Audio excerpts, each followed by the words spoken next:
Hello YouTube.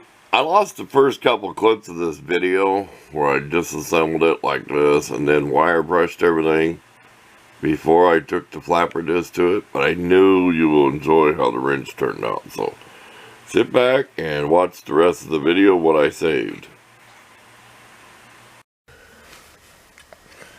Okay, this is all done with 36 grit. That was brand new when we started. See how bad I ripped into it?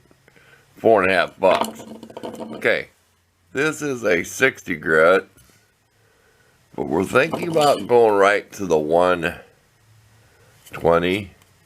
These got oil on them somehow. Something leaked in my toolbox. See that? That ain't good. Because this is really rough and uneven. I had to fake, see this line? I had to fake it over here because I wasn't even paying attention. I was grinding it away. I had to come back and actually fake it real quick with the edge.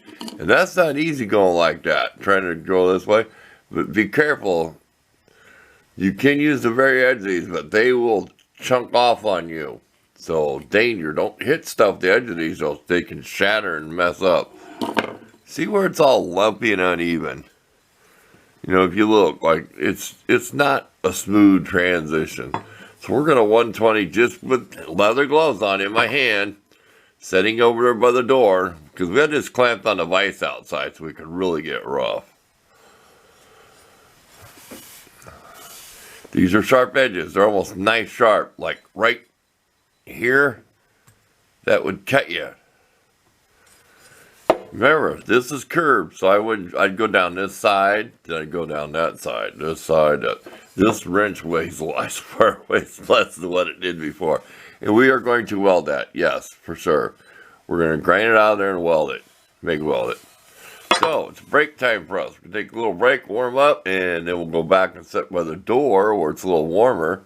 It's about 40 degrees out, but you get that grinder blower and that grinder blowing on your hands at your face. I should have a full face shield instead of goggles. It'll make you cold. Stay tuned for more. Okay, a real quick look at the 120 flapper disc. I messed up that line again on one of these sides. I hit it.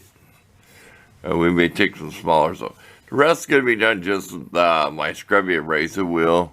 You can see where this don't match right in there, where you try to go one way.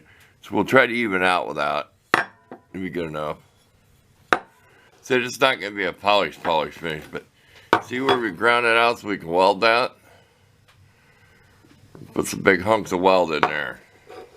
Of course, we got to remove the rust from the inside. But there you go. It's break time again. Time to warm up. I'm sitting over by the door. It's getting pretty chilly. So we're firing up the stove, and then we're going to go to work on welding that part. Might as well. We'll see what, it's good practice. We'll see what it looks like. We are back for an update. We are going with the brush finish. I have abrasive wheels, and I have the red ones and the gray one. I'm going with the coarse ones. It hides all the defects. Because I am not trying to polish this to a mirror finish. It's just going to be brushed. As it gets old, you know, this metal's not going to stay shiny as it lays around. We're going to finish cleaning in here with our Dremel, which we forgot to do. Rust in this part. Rust in there. And here's a little quick quiz. Remember what side of this was broken? Let's back up here. Get rid of that. Which side was broken? Do you remember? I'm not bragging. I'm amazed myself. I put a lot of weld there and ground a lot of weld out. Can you remember? You may have to rewind the video because I'm not going to tell you. No, I'm amazed. Like I said, I don't think it's a sin to be prideful in your work.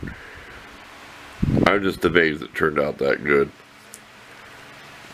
You know, in time I could forget which side was what too.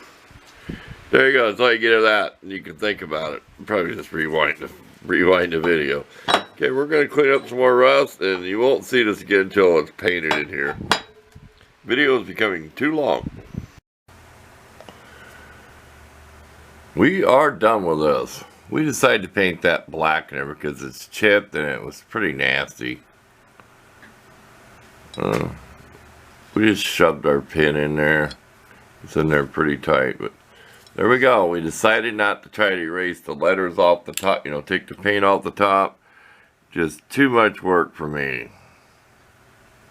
A few defects where I couldn't get in there and polish it just as much, like around the corners. I like showing that. It's hard to do.